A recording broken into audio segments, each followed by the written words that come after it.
What have you seen differently throughout your designer journey? What differences have you seen in the industry? I think, there's still a lot of elements that people are designing Native American items and selling it, but it's not created by a Native American.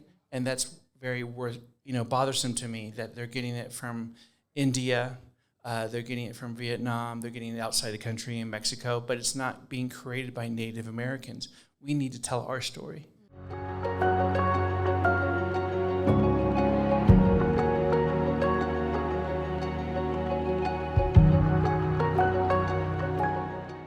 Hi, everyone. Welcome again to Artisans of Nations podcast series here at Santa Fe Indian Market with Sovereign Santa Fe at La Fonda on the plaza.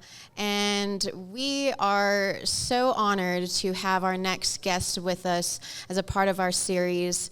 He is an amazing interior and product designer, and I would like to welcome Cray Bauxmont-Flynn. Thank you. You're welcome. Thanks for being here. Absolutely. It's my pleasure. Awesome. Well, tell us a little bit about you. Oh, well. Well, I'm a tribal citizen of two nations, the Cherokee Nation and Delaware Tribe of Indians of Oklahoma. I've been in the design industry for 40 years, Wow. Both as an interior designer, and then 7 years ago, I launched my own line collection of furniture, lighting, and other products coming in 2026. Wow, amazing. Yeah. That's a lot. awesome. Juggling. Yeah, sure. How? Speaking of juggling, how do you get to manage it all? I juggle. It's my passion. It's what I love to do. It's part of my DNA, and my collection is part of my design studio's essence. Is that we're taking elements of my culture, my DNA, and kind of reinfusing it into furniture, into lighting, into textiles, into other products for the residential hospitality sector. So it's telling that story of why I designed a chair, why a chair is called Kamama, which means butterfly in Cherokee, and there's a backstory. So a homeowner could just like the chair because it's a pretty chair, or they're kind of attracted to it because of the design element it brings to a space. Tell us a little bit more about these design elements. I take various graphics, various cultural stories, and other elements of my DNA, of my cultural heritage, and kind of incorporated it into, I envision these items and translate it into lighting, into furniture, into textiles. So it's actually taking elements and kind of interpreting them into a new form. Wow. So it's taking our artistry that I grew up as a Native American and just kind of shaking it up a little bit. What's the name of your business called? Amatoya. Amatoya. And okay. Amatoya means man that makes rain, or rainmaker in Cherokee, and he was a chief in the 1600s. And supposedly I'm descended from him, so it just makes sense. Water gives us life. It gives change. It gives it different seasons, and it brings us to a refreshness, a newness, and so that's why I kind of installed Amatoya as the name. And how did you begin your designer adventure? I always knew I wanted to be an architect and interior designer, growing up, changing the rooms in my family's home every week so they come home and everything looked different. I was fortunate enough, I've lived on almost every continent except for Antarctica. Oh. My father's French, South African, my mother's Native American, and so that was always a part of my heritage, and going back to Oklahoma as a kid for the powwows and celebrations. So I always knew I wanted to do something with art. I studied fine art, and then I saw architecture and interior design, and I kind of went that path and bringing artistry into that form. When did it cross your mind to create Amatoya? About 20 years ago. I was working for a designer in Los Angeles, creating product for her with her name on it. And it's like, well, she's getting all the recognition. She's kind of taking my elements, my story, and selling it to homeowners and hospitalities and just selling it as furniture. And so I thought, well, I kind of need to step back and do this for my culture, for my people, and telling our story, because it should come always firsthand from a Native American. And so at that point, I said, I'm going to start Amatoya. I did it slowly, doing one-off projects, and it kind of just grew and grew and grew.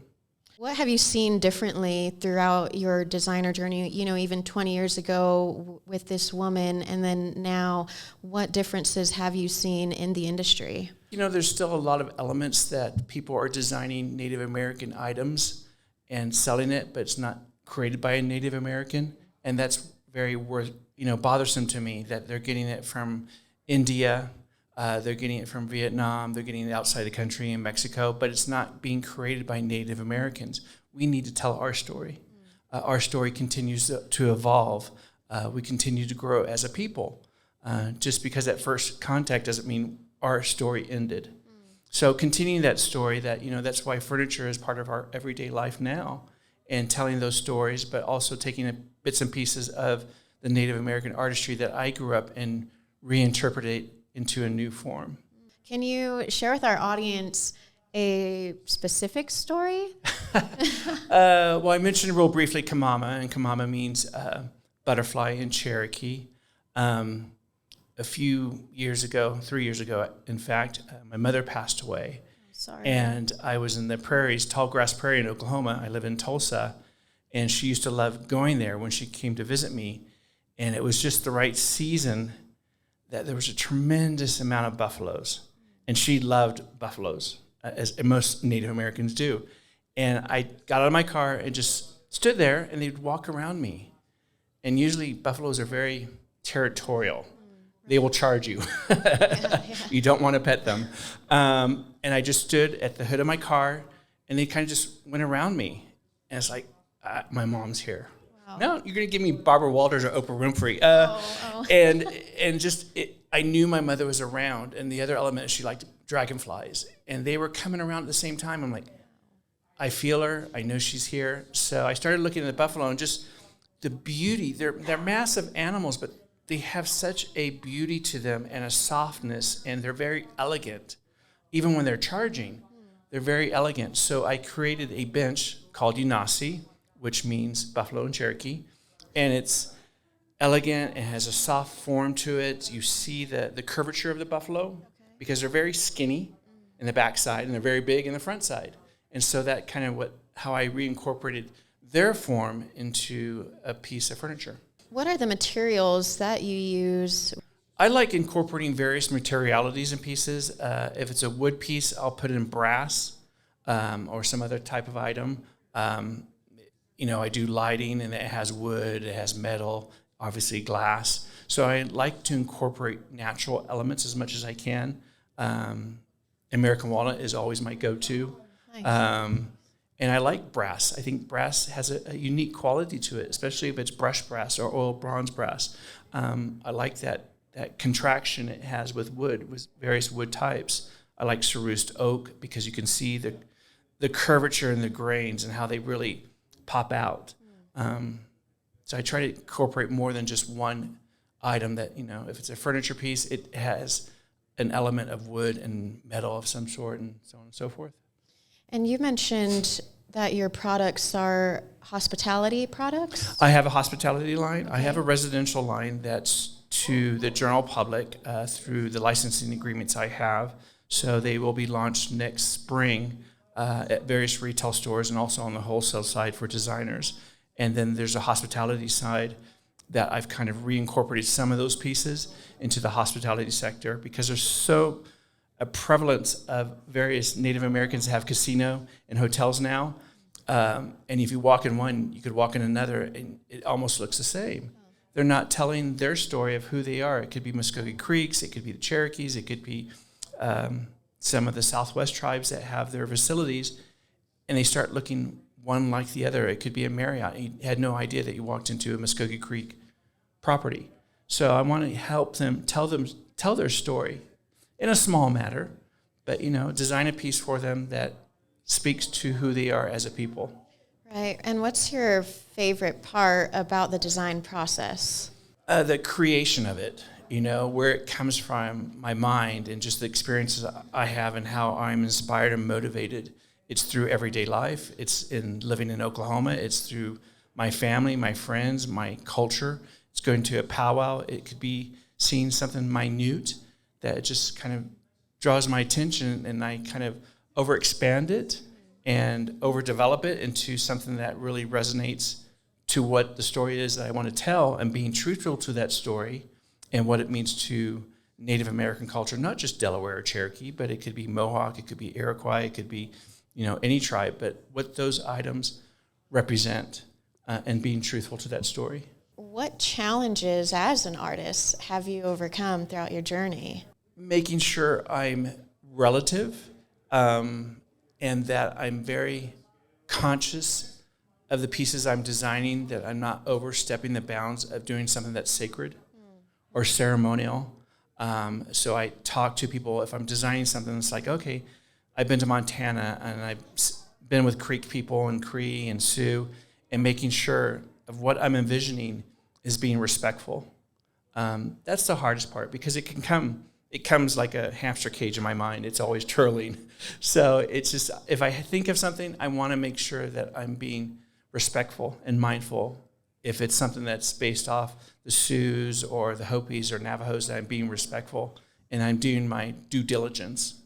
Is there something that you can share with our audience about the legacy of Amatoya and Amatoya's story itself? What does that look like? Amatoya Moitoy was a chief of the Cherokees. He's one that was very prevalent in the Eastern culture. And just that name resonates with me. It's like, water brings life. It brings change. It brings the seasons. And I think that is kind of part of who I am as I've grown older and developed as an artist, but also, ever changing, that I'm being mindful and look broader than the four walls that I sit in and design, that I'm actually engaging with the Indigenous Native American community, that I'm not just a designer that's, profiting. I'm looking at it as a way of education, of providing an element that is not educated in the public school systems, because a lot of people don't know about various components of our culture, and that I'm being truthful again, that I'm being mindful of the story, and it's being told in a way that gravitates to people, but it also tells something that's of interest. One of the big items, which I probably can't speak now because we've signed the term sheet, is when you go into hotels, you see the little toiletry items, the shampoos, the body wash. If you go into any Native American hotel, it's always something else. So we're developing a Native American toiletry line that will launch this winter. Wow. That's based on Native American culture and essence and herbs and wild plants. Congratulations. Yeah, thank you. That's exciting. Yeah, that's really, I just got news. I think the first day I got to SWAIA, wow. I got the term sheet and I signed it. And Yeah, that is super exciting. And on that line, how can we find Amatoya? How can we support and? I'm everywhere. Amatoya.com. We're on Instagram. We're on Facebook. We're on TikTok. All the social media platforms. You'll find us, and it's Amatoya. And one of the things that I want to mention in this episode is how we met, and it was through a mutual friend and artist, Nakona Burgess. And Cray, you also host a podcast channel called two. Maybe three. Yeah. Can you tell us more about your podcast channels? Sure. So there's the left side and the right side. The left side is all based on my heritage, my culture, who I am as a person. As a Native American, Indigenous person. It's called Beyond the Art. And Beyond the Art covers all the various art forms in Native American country, from film, fashion, television, music, all the arts that you see here at SWAIA. We're going on our 4th year, which is tremendous for a podcast, as you probably know. We made a footprint. Yeah. So it's been tremendous to get myself out there and talk to other artists and being involved in the Native American art community. We've highlighted some really great individuals. We actually had Kent Monkman on 2 weeks ago. We've had Kara Romero just yesterday, Robert King, Nakona, who we met through, and various artists from A to Z and all types of art forms. The other show is Beyond the Design, which is my right side of my brain, which is about the design industry. From architects, interior designers, to manufacturers, artisans that work with interior designers or in that art form. So I couldn't come up with a different name, so Beyond the Art, Beyond the Design. And that show is going into its 4th year as well. Wow. That is a huge, huge step. It is, because we're on Audible as well as video, because we are on YouTube so. Yeah. Since we're both visual aspects, I thought, we had to be on YouTube as well. Is there anything in the works for either or both podcasts that's something that maybe our audience can also jump on and find you and get excited about? Yeah, just follow us on Instagram, on TikTok, on Facebook. We're on all the Audible platforms, YouTube. Subscribe, follow us, comment.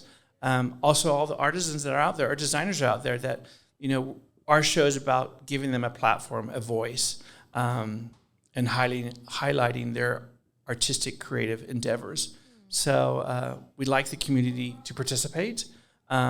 We want to get out there more often and do road interviews like we did today or yesterday at SWAIA, to get more involved with the art community, because I think being there makes a difference. That's awesome. Yeah, thank you for the work that you do. And we're super excited for your design products. And I'm sure, will you be announcing the retail stores and where our audience can find them? Yes. So okay. High Point, which is the manufacturer capital of the world for furniture, will be launching at High Point next spring. Also at HD in Las Vegas on the hospitality sector, and the various other markets in Dallas, New York, BDNY, probably Atlanta and LA this coming year. So I'll be doing the song and dance show a lot next year. But High Point is a huge, huge market. It's twice a year in High Point, North Carolina, and then HD is in Las Vegas. Those are two huge events that we'll be pushing out. And then the toiletry line is actually launching in Vegas in December. So, wow. Yeah, I got a lot to do, a lot ahead of me. Yes. Juggle. Keep the juggling. You're doing great. Oh, thank you. Yeah, it sounds really fun and exciting, especially coming from your line of work. Very unique, and I think your story is impactful. Meant to be told and shared. Thanks for joining us today. Thank you, Rachel. Yeah. Well, thank you to everyone, both to our audience here in Santa Fe and online. You can find this episode and others a part of our podcast series on YouTube, Spotify, and Apple.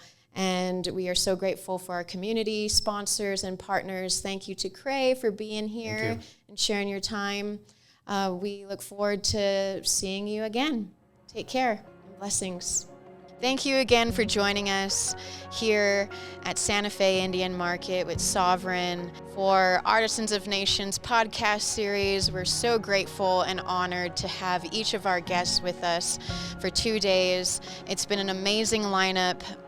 Wonderful stories, voices, culture, and arts were shared, and it's been an honor. We can't do this without our supporters and community partners, especially to the City of Santa Fe, Office of Economic Development, and the City of Santa Fe Arts and Culture. We are ever so grateful for you and your partnership and all that you do in the City of Santa Fe. With all of that said, please follow us at Artisans of Nations on YouTube, Spotify, and Apple Podcasts, as well as major social media platforms. Thanks for joining us. Thanks for supporting the artists and Indigenous culture. Till next time, keep sharing, keep creating, and keep listening as well. Many blessings and peace.